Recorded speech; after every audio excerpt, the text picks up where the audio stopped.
and welcome back to Miseremus. This is just a silly version of Vlogmas I am doing in an attempt to cheer you in this potentially weirdly cheery but also slightly depressing month. So something that always really excites me when I'm feeling a bit like, where is my life going? What's going on? Can't plan for the future, not in control of anything. What I am in control of is my TBR, my to be read list, what I can read next year, even if I don't know what's going to happen to me. And it's also just really exciting to think about the new things I could learn.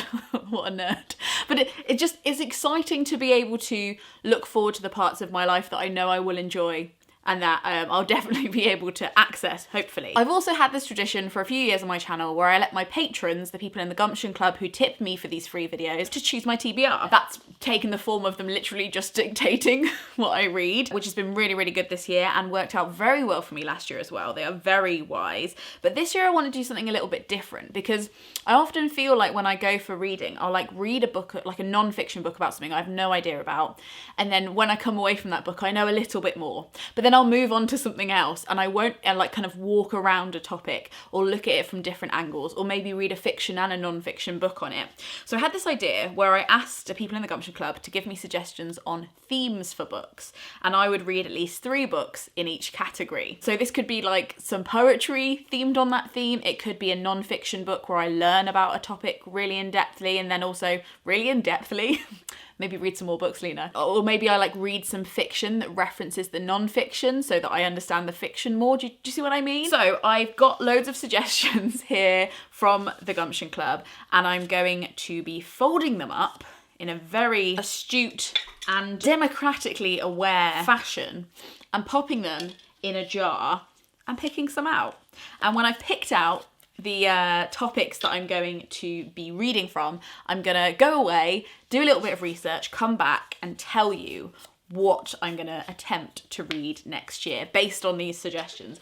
I like adding a little bit of randomness into my reading. One, because I know there is a bias, like what I'm pitched by publishers, what I see on the bookshelves and what I see on like the Waterstones tables and stuff. There's always gonna be a bit of societal bias. And also just like me, like once I start searching for books, there's a lot of books that are similar that are recommended to me with algorithms or just even what I'm drawn to, depending on the cover, that kind of thing. So I like to mix it up a bit and make sure there's a randomness to my reading as well. And I just think that I've been reading a lot of non-fiction over the years, but I've never really had a direction. Like a lot of the time, because I used to work in publishing, those books were chosen for me, or like because I'm already deciding to make a video on a certain topic. And I think what could be cool with this concept is that the topics will be picked for me. Hopefully I'll be able to read around them enough and maybe I'll be inspired to make a video that I wouldn't have otherwise made because of a more random selection of the stuff that I know.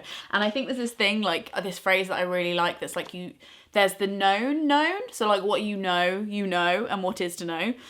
There's the known unknown, like the things that I don't know. Like I don't know how many types of dinosaur there were, but I know that somebody has a count of it somewhere and I could probably look it up. I know that I don't know that much about the gut, but I know that I have one and that there are other experts on the gut. But there are also unknown unknowns, like the things that, like the parts of the world that I didn't even know existed, the parts of history that I wouldn't even know to Google, the parts of my body that I don't even have words for, I didn't realise they were performing a function. Do you know what I mean? So I think this exercise is really good, and if you'd like to try it too, I'm going to leave a lot of the Gumption Club suggestions below so you can maybe do this as well and pick some random topics to re-engineer, reshuffle, re-randomise your TBR list. Right, she's shaken, she's stirred, let's go. Oh my god, I'm kind of nervous. Okay, we're going in for the first one. Let's give it a proper... Ooh. Okay. Okay. So the first one is Forest. Okay. I read the Overstory, loved that, but I haven't read that much non-fiction on forests, if I'm honest. So I do have some ideas of something I could read. Okay. Forests is the first one. Let's try again. What's this one? The Midlands. Okay. The Midlands is where I was born. It's where I'm from. It's where I've just moved back to. And I probably have a bit of a weird relationship with it, to be honest. I don't know that much about its history. So that is something that I should definitely, that's great. I'm actually really happy with that one. Okay. God knows what I'm going to read. No, actually, I think I know what I'm going to read for some of those. Okay. What's it gonna be? Romani. So this is going to be books about the Romani people. There could probably be some potential for non-fiction as well as fiction with this one. I think I already own one. Okay, here are my 3 challenges. Let the research begin. BRB. Okay, so we're back, and I spent so long researching books that the sun has nearly left the sky. But the jar served me well, and I actually ended up being a little bit greedy and picking one extra one because I was like, this doesn't feel like a chunky enough to read pile. So here we go. Here's what I found. The first category was the Midlands, and I want to read out what Emily, who suggested this to me, said in full. Books set in the Midlands or in the North, where the characters are genuinely happy to live there, or at least see the value and strength in those communities. That is a very valid point, and actually I really struggled to find books that fit that, or at least I wouldn't know if they fit that without reading them.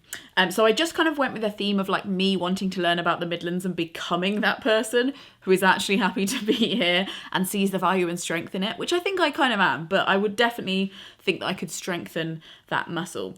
So the first one is Bang in the Middle by Robert Shaw. Everyone knows what they think about the north and the south of England. The cliches abound. But what about that big, anonymous stretch of land in between, the Midlands? And it's kind of like an overview, like light history, bit of Robin Hood, Industrial Revolution, and like all the weird people that were from here. That sounds like a nice kind of history romp, something kind of like light enough that it won't feel too much like school, but I'm excited about that one. The next one is My Name is Leon. I have heard fantastic stuff about this book. I've seen Kit de Waal talk a few times, and she's absolutely incredible, and I've never got around to reading one of her fiction books, and I regret that. She is from Birmingham, which is right beside where I grew up, and she also has a memoir out next year, so either I'll read My Name is Leon, which is the one that she's most famous for, or I'm going to read her memoir, which I think comes out in August. And then the third one I've picked is The Tidal Zone by Sara Moss. This is a book about grief set in Coventry, which is where I was born, about a man who is, I think, writing a non-fiction book about Coventry Cathedral, which is where I used to work. So that one would be, I don't think I've ever read anything set where I'm from. How bad is that? That's sad. That's sad. But of course, if you are somebody who wants to read more about the Midlands, there is always a good Caitlin Moran book. And also one that I have always loved is Anita and Me. That is freaking hilarious. You might have seen the film, but that is also set in the Midlands and is great. The next category was books about the Romani people. Bethan suggested this to me. Thank you, Bethan. So I know that I have a book on my shelf called I Met Lucky People, and I think it sounds like a very good historical overview of that. I read a book called The Stopping Places, and I interviewed the author, and he was like really incredible. It was one of the best interviews I've probably ever done from an author's perspective. He was just fab. So I want to read more about it. So I'm going to read I Met Lucky People, but then I also definitely want to make sure I read some more own voices.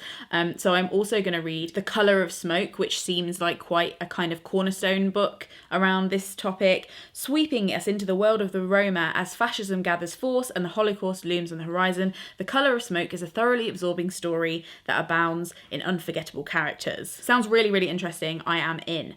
And then finally, I found an anthology by Penn with loads of different authors called The Roads of Roma. So I thought that'd be a really good way to kind of dip in. Some of them are translated as well, which I think is important. I don't just want to read from people who only write in English. So I'm excited about that. Thirdly, forests. Now, there are like several mysteries or like crime books set in forests. So I was tempted to put some of those on the list. And I may still like swap some of these out for those crime books because I feel like I should read more crime. I do kind of enjoy it, especially because I'm so scared of horror and like crime films that is actually great for me because I don't actually have to picture what's happening. I can just enjoy the action without the gore. There's one by Ruth Ware that I had my eye on, but I also found some really great non-fiction, so I think I'm going to stick with that for now.